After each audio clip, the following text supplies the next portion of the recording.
Basically, we're going to start with what bipolar disorder is. Now, first of all, there's bipolar type 1 and bipolar type 2. The main difference between bipolar type 1 and 2 is the mania.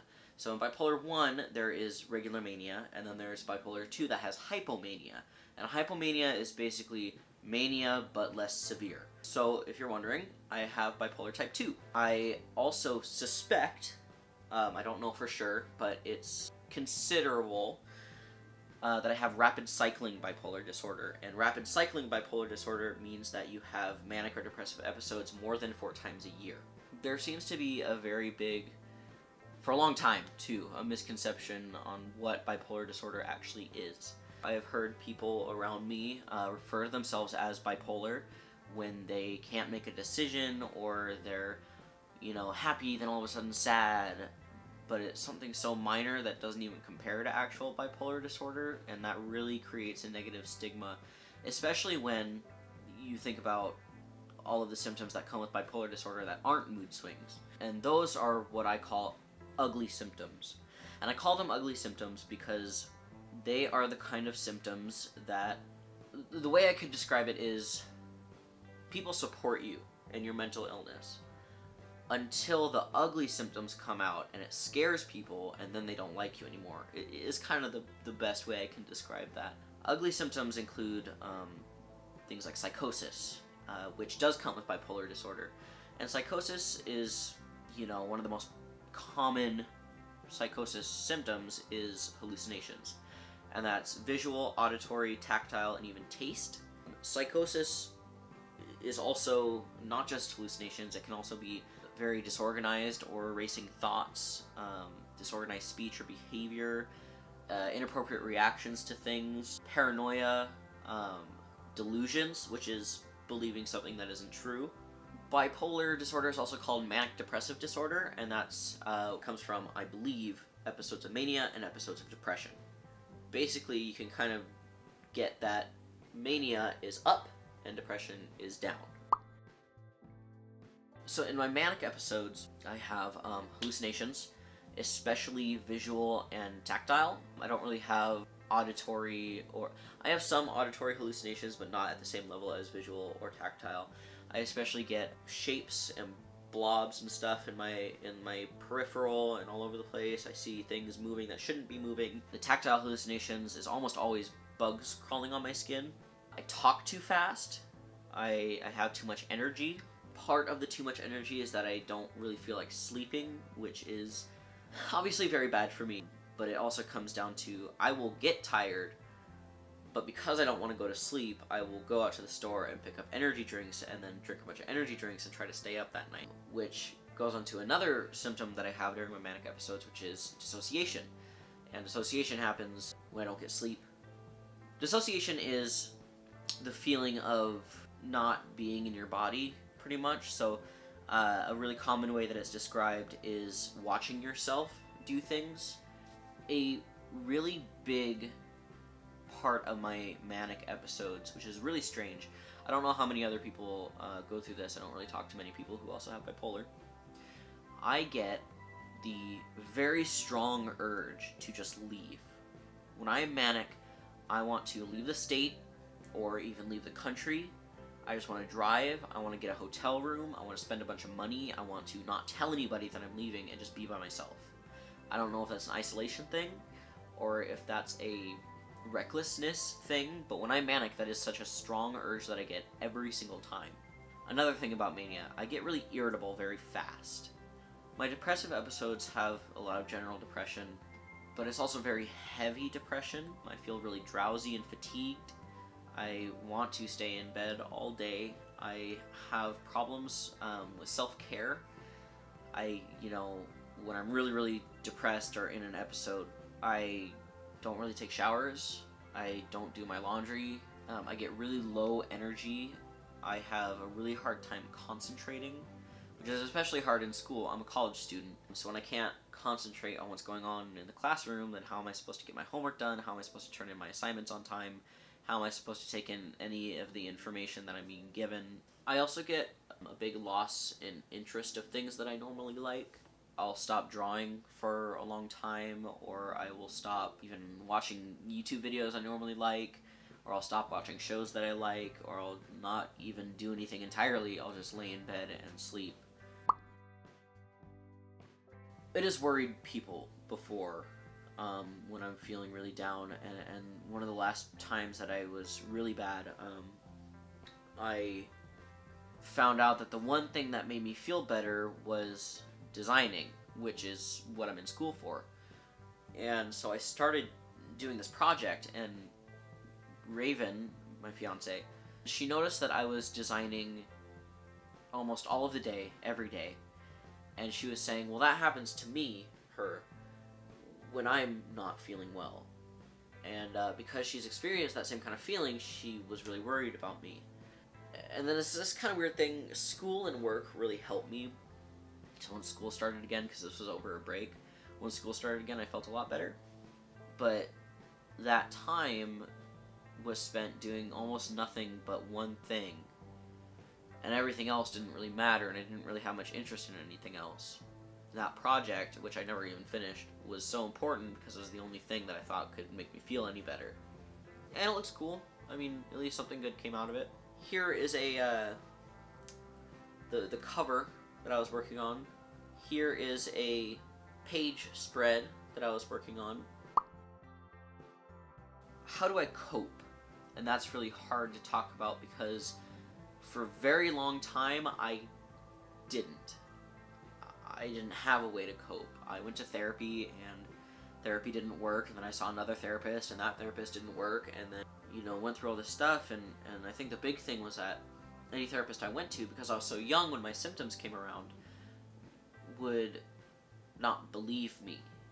I remember one of my second therapist, I was about 13 or 14, and she told me that my hallucinations were overactive imagination.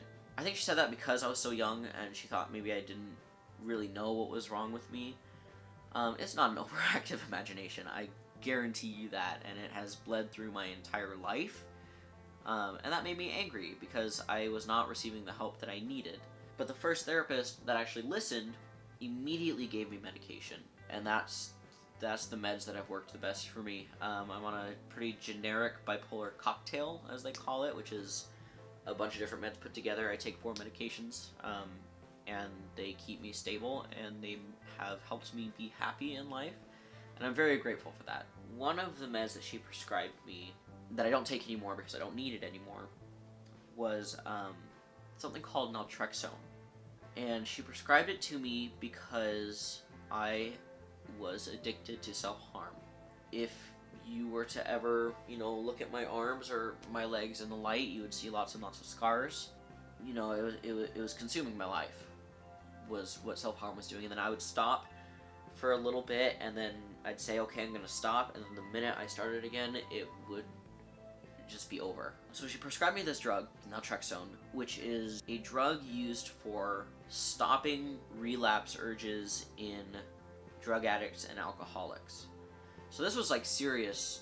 I needed a drug to get me to stop, which was really harsh, and it sucks that was a thing. And because of that, I really try to stress it to people that ask me and people who I inform and stuff. They should never, ever start self-harming because it can turn into a serious problem that you need to take drugs for, because that's where I was. I haven't self-harmed in almost 3 years now, I think, which is really good. I get some really heavy urges too, but I refuse to because I don't want to hurt Raven by hurting myself. I don't want to hurt my family by hurting myself. I know that if I were to start again, then I might not be able to stop, so I just won't. One way that I tried to cope was I started writing in a journal when I was 14, and I'm still writing in it. I have like 3 pages left, and it is just full of like the scrawlings of a maniac in it, which is kind of interesting to look back on. But that was just the way that I felt I could use an outlet. Only 3 people have looked in it besides myself. One of them, they didn't ask permission. One of them I regret, and one of them was Raven. Besides medication, there has been a lot of effort put into changing my life, and that comes in forms of going to school, that comes in working, getting a job, that comes in finding things that I care about, even if it's finding something to care about more than myself. The other big thing is Raven. I tell her sometimes about how important she is to me. I don't know if she really understands that, but the impact she has had on my life has made it so that I can live happily. I always tell people that I love love, and love is my favorite thing ever, which it is. But I think a big part of love being my favorite thing ever is that it has really helped me and saved my life. Not only, romantic love, but familial love. But the biggest source of love for me is, of course, my fiance. And she figured out how to let me love myself. Her love, for me, has helped me love myself. And that is something that is so important to me. And I wish I had all of the words in the world to be able to thank her. I'm talking about everything now as if I don't still experience these problems, but I do. There are many, many, many days where I still struggle. There was a big, dark point of my life that just happened, actually. There are a lot of depressive episodes. There are a lot of manic episodes. There is a lot of hopelessness and feelings of worthlessness.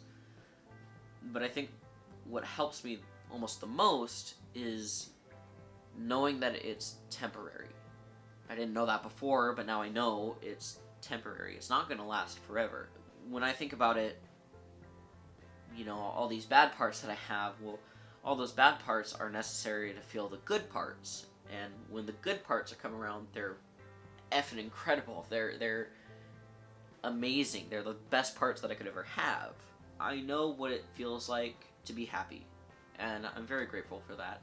But I also know what it feels like to live my life in depression and confusion and anger. I remember pretty much at the peak of all my stuff was hearing there was a big trend going around about it gets better. I think people don't like it because it's really implied that you just live and it gets better. I think people don't talk about how much effort actually goes into feeling better. That effort takes so much energy, and it's so hard to get through it, and there are so many hoops to jump through, but every single one of those hoops is worth it to actually feel, and to feel good. I would not change my journey. I think I really learned from who I was and who I am now, from sad to happy, from in pain to feeling euphoric almost. It's hard, and I know it's hard, but knowing that there is more to it than just living, it really does get better. It takes time and effort, and it's hard, but it gets better. Thanks for watching. I hope you enjoyed or got a little bit of information about bipolar and mental health and stuff from me.